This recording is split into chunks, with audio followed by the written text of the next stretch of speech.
Shalom, selamat datang di channel YouTube GKJW Keraksaan di acara Bincang Santai.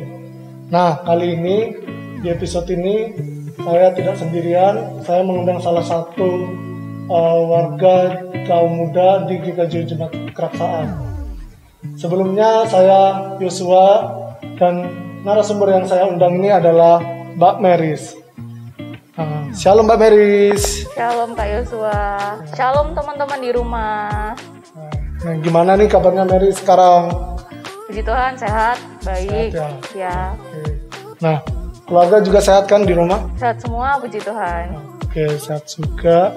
Nah, mungkin teman-teman yang di luar sana belum mengenal Mbak Meris ini siapa, ya kan? Nah, Meris ini nama lengkapnya siapa, umurnya sekarang berapa, asalnya dari mana, terus sekarang kesibukannya apa nih Mbak Meris? Oke, buat teman-teman di rumah yang belum kenal saya, nama saya Poppy Meris.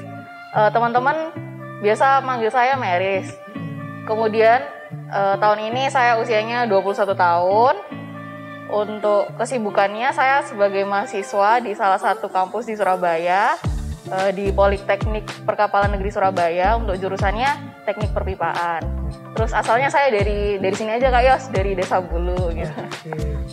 Nih Meris, tolong dong ceritain perjalanan hidupnya Meris sebagai seorang pelajar. Gimana? Yang aku dengar juga Meris waktu SMA mengikuti program akselerasi hingga menempuh SMA ini hanya 2 tahun. Nah, tolong ceritain dong pendidikannya bagaimana. Oke, aku mau cerita sedikit tentang perjalanan pendidikanku. Untuk masa TK sampai SMA, saya sekolahnya di Keraksaan sini. Untuk TK sampai SD, saya di SDK Santo Pius.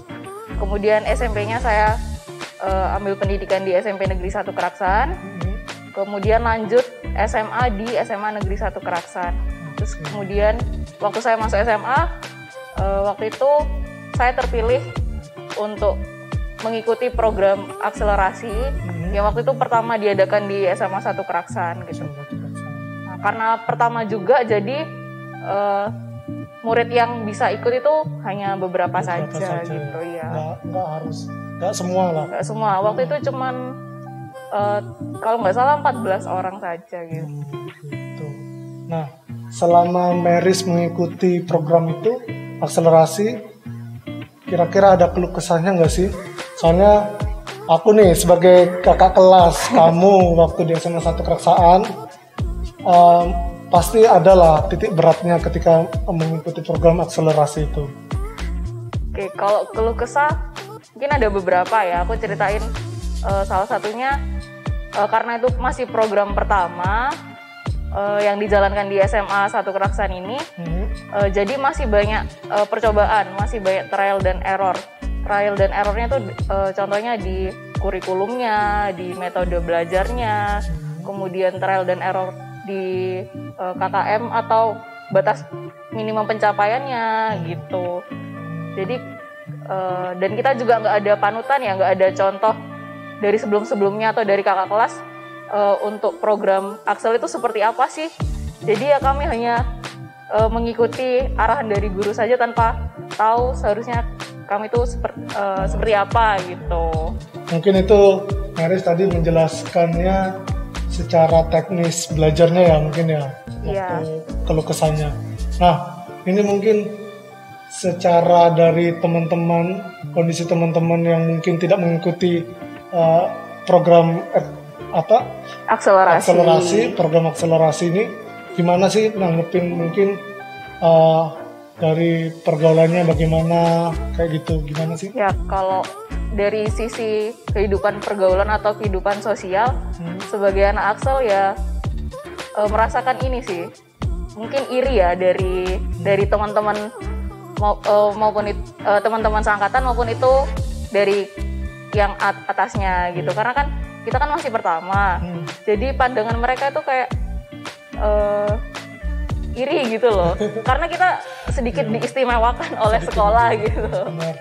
Karena itu yang mungkin waktu itu kan aku kelas 3, Meris kelas 1 ya? Iya, baru masuk. Dan itu langsung mengikuti program akselerasi. Banyak mungkin seangkatan aku iri juga di program akselerasi adik kelas ini gitu. Nah, mungkin itu dari cerita masa pendidikan di SMA-nya Meris ya kan. Nah, untuk di yang sekarang nih lagi menempuh kuliah di semester akhir, ceritain dong pendidikannya bagaimana di Politeknik Perkapalan di Surabaya. Ya, jadi aku sedikit cerita tentang kehidupan kuliahku. Jadi aku kuliah di teknik perpipaan. Yang notabene jurusan teknik itu kalau orang-orang bilang itu jurusannya cowok gitu. Ya, Karena memang bener sih, ceweknya cuma sedikit dan mayoritas cowok. Di angkatanku itu ceweknya cuma 8 orang gitu. Dan karena kuliah teknik juga kuliahnya juga lebih ke cowok ya, lebih ke mesin, ke lapangan gitu. Dan itu juga karena teknik lebih banyak praktikumnya daripada teori. Ya, Benar lebih sih? banyak tekniknya. Nah, kalau sekarang mungkin Meris di semester akhir, apalagi dalam proses mau lulus, ya kan?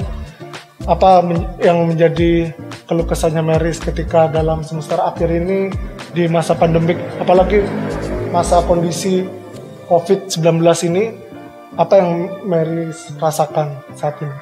Ya, sebagai mahasiswa tingkat akhir yang harus menyusun skripsi, kendalanya waktu di kondisi pandemik ini karena harus di rumah ya, dan nggak bisa bertemu teman-teman untuk saling tukar pikiran.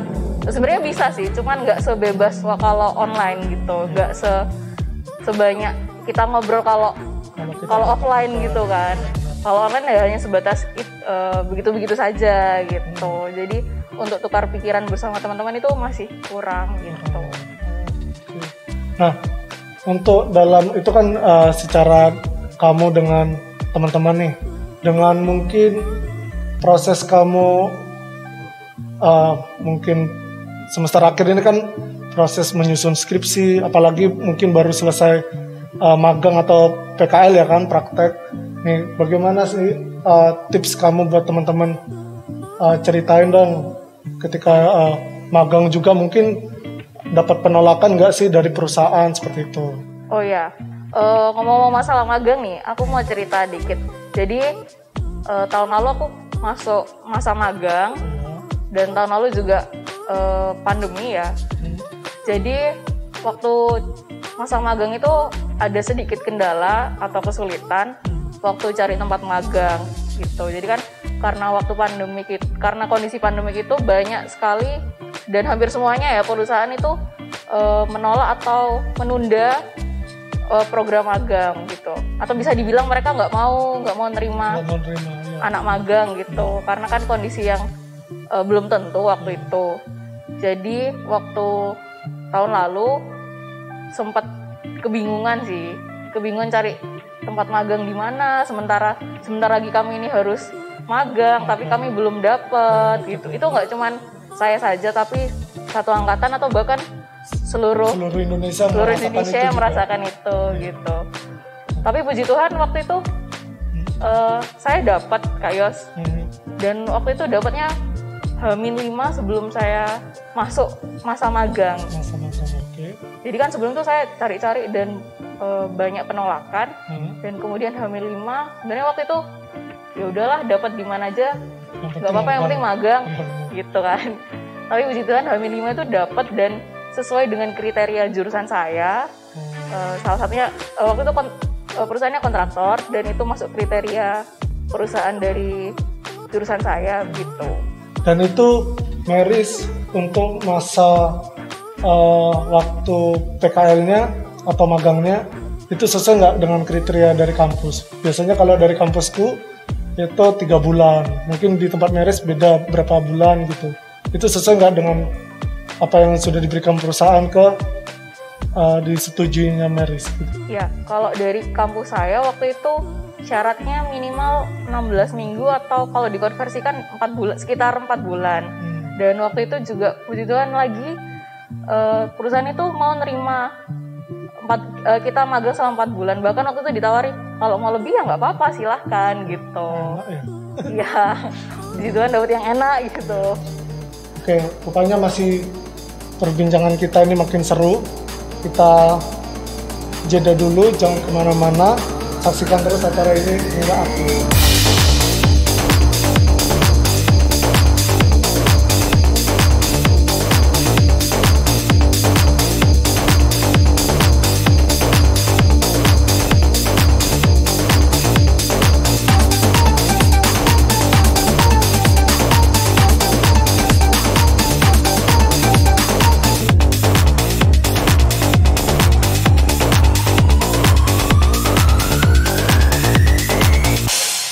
Kembali dalam acara Bincang Santai, masih tetap bersama Mbak Meris.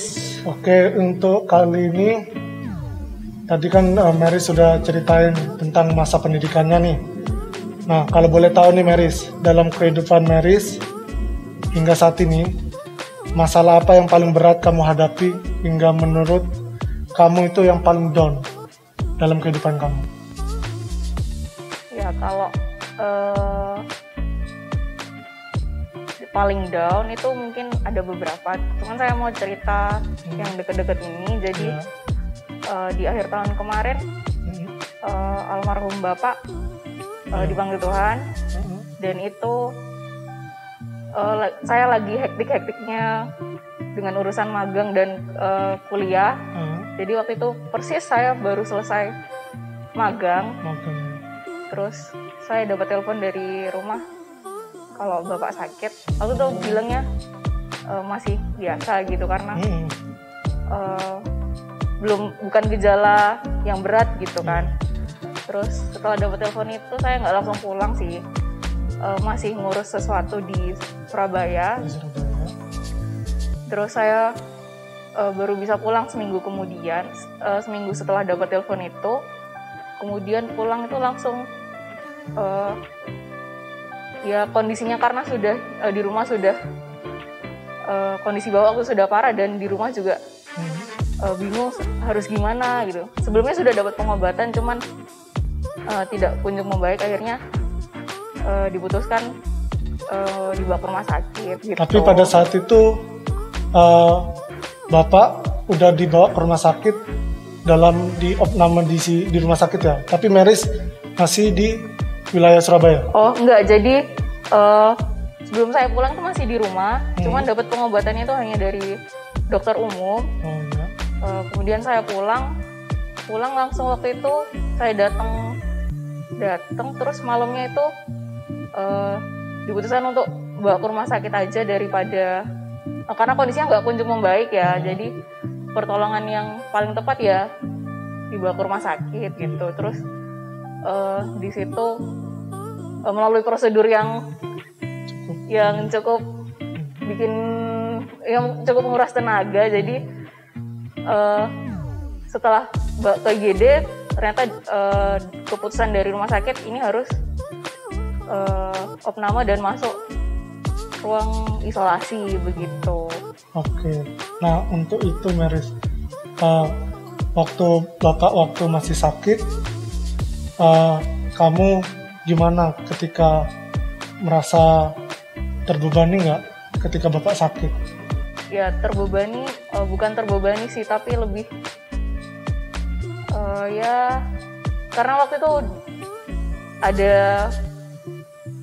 ada beban juga, beban kuliah juga. Jadi sebenarnya bingung sih, karena harus membagi waktu untuk di rumah atau kuliah.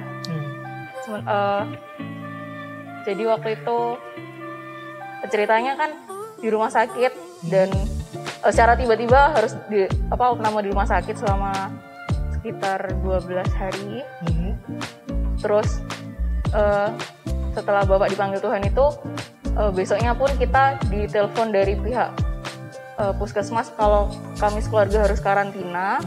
Dan itu sampai akhir bulan Desember kemarin. Kalau dihitung dari awal sampai akhir itu makan waktu 1 bulan. 1 bulan ya.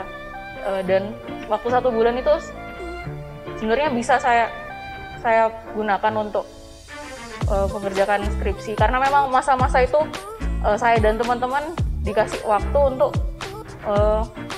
menyusun proposal gitu, karena dijadwalkan awal Januari itu harus mendaftar, sementara saya 1 bulan itu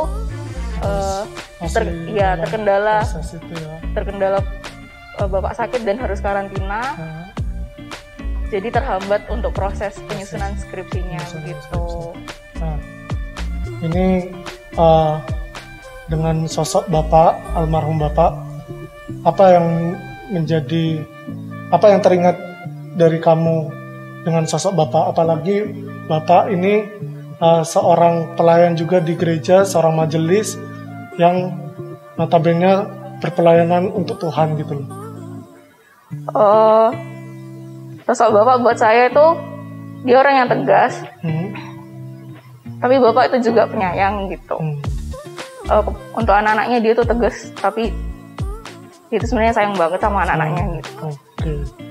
Nah, ketika dalam keadaan yang paling berat ataupun yang menurut kamu itu yang paling down, kamu mensyukuri nggak dalam keadaan apapun itu? Ya, jadi saya sedikit cerita dulu ya Kak Yos. Jadi waktu saya harus mengumpulkan proposal skripsi itu kan waktunya mepet. Kalau dihitung dari waktu saya selesai karantina sampai batas waktu pendaftaran proposal itu cuma ada waktu sekitar 2 mingguan gitu. Jadi saya cuma dikasih waktu atau ada waktu 2 minggu itu untuk menyusun proposal skripsi. Tapi puji Tuhan dalam waktu 2 minggu itu saya bisa menyusun proposal itu sampai selesai dan selesai juga konsultasi dengan dosen gitu. Dan di situ sambil saya mengerjakan itu saya selalu mengucap syukur sama Tuhan. Saya bilang terima kasih Tuhan, saya dikasih kesempatan untuk mengalami ini gitu. Saya dikasih kesempatan untuk lebih dekat sama Tuhan lagi gitu. Jadi di setiap kondisi apapun saya membiasakan diri saya untuk selalu berbicara sama Tuhan, untuk mengucapkan terima kasih dan bersyukur bahwa saya masih diberi kesempatan untuk dekat dengan Tuhan lagi melalui keadaan-keadaan yang saya alami saat itu gitu. Oke, mungkin apa yang mungkin Meris rasakan itu juga pelajaran buat aku ya, karena setiap masalah yang kita lalui itu sudah ada porsinya masing-masing ya kan, udah ada porsinya masing-masing, tergantung kita masih tetap berserah sama Tuhan apa enggak itu kan ya. Nah, Mbak Meris, selain kamu bersyukur sama Tuhan, apa yang menjadi penyemangat dan penguat kamu dalam menjalani kehidupan kamu secara pribadi? Selain bersyukur, yang menjadi penyemangat atau motivasi saya itu kasih Tuhan Yesus melalui orang-orang di sekitar saya. Tuhan Yesus sudah menempatkan banyak orang-orang baik di sekitar saya. Tuhan Yesus juga memberi saya kesempatan untuk mengalami berbagai macam kejadian ataupun situasi di mana di situ saya semakin bisa mengenal Tuhan Yesus dan kasih Tuhan Yesus pada saya itu begitu besar gitu. Nah, motivasi apa yang membuat kamu juga ikut terjun dalam berpelayanan di gereja? Motivasi saya untuk ikut terjun berpelayanan dalam gereja itu saya ingin menjadi bagian dalam karya Tuhan. Saya ingin menjadi partner Tuhan dalam setiap karyanya gitu. Nah, ada nggak Meris satu pegangan ayat firman Tuhan yang menjadi pegangan kehidupan untuk Meris? Ada Kak Yos, tapi nggak cuma satu, ada beberapa saya bacakan ya Kak Yos. Ya. Yang pertama itu dari Filipi 4 ayat 13, bunyinya kayak gini. Filipi 4 ayat 13, segala perkara dapat kutanggung di dalam Dia yang memberi kekuatan kepadaku. Oh itu, berarti ada lagunya tuh. Kayak gimana Lagu kayak? Itu ada lagunya kayak gini. Segala perkara dapat ku tanggung di dalam Dia yang memberi kekuatan. Tuhan Yesus penolong dan sahabat, tetap percaya Tuhan setia. Nah itu firman Tuhan itu tuh yang sama dengan lagu itu. Aku juga suka dengan firman Tuhan itu. Lagunya bagus tapi belum pernah denger. Nanti aku searching di YouTube ya. Thank you informasinya. Oh ya, ada satu lagi. Tadi kan saya bilang ada beberapa. Satu lagi tuh dari 1 Tesalonika 5 ayat 16 sampai 18. Saya bacakan ya. Bersukacitalah senantiasa, tetaplah berdoa, mengucap syukurlah dalam segala hal, sebab itulah yang dikehendaki Allah di dalam Kristus Yesus bagi kamu. Jadi dua ayat firman itu yang menjadi peneguh untuk penguat untuk kehidupan. Dan sebagai pengingat juga di setiap kondisi apapun, saya harus tetap mengucap syukur kepada Tuhan bahwa Tuhan itu baik dan Dia selalu menyertai kita gitu. Nah ini menjadi pertanyaan terakhir buat Meris. Pesan apa yang mau Meris sampaikan buat kaum muda-mudi yang mungkin menonton juga di channel YouTube GKJW Jemaat Keraksaan ini, agar tetap menjalani hidup dengan tetap berserah dan mengucap syukur bersama Tuhan Yesus. Buat teman-teman di rumah, buat teman-teman muda-mudi, bangun dulu hubungan kalian dengan Tuhan, cari dulu Tuhan. Dari situ kalian bisa mengenali Tuhan dan bisa berpelayanan dengan sepenuh hati gitu. Untuk sekolahnya tetap semangat, jangan putus asa, jangan males-malesan juga gitu. Tetap kejar cita-cita kalian dan yakin bahwa Tuhan itu menyertai kalian dan selalu membimbing kalian gitu. Bagus. Makasih buat pesannya Meris, buat teman-teman dan buat saya juga. Mungkin untuk menutup obrolan kita kali ini, saya ada satu nats firman Tuhan dari Yeremia 17 ayat 7 yang bunyinya, diberkatilah orang yang mengandalkan Tuhan, yang menaruh harapannya pada Tuhan. Jadi ketika kita berpegang teguh dalam Tuhan, berserah juga sama Tuhan, apapun yang menjadi rintangan kehidupan kalian, itu akan menjadi hidup kalian itu bakalan selalu diberkati sama Tuhan. Terima kasih kepada Mbak Meris yang telah berkenan berbincang santai dengan kita semua di sini. Demikian acara bincang santai kali ini, semoga menjadi berkat, memberi inspirasi dan menguatkan iman kita semua. Sampai bertemu kembali di episode selanjutnya. Jangan lupa subscribe, like, dan komen di channel YouTube GKJW Jemaat Keraksaan. Terima kasih. Shalom.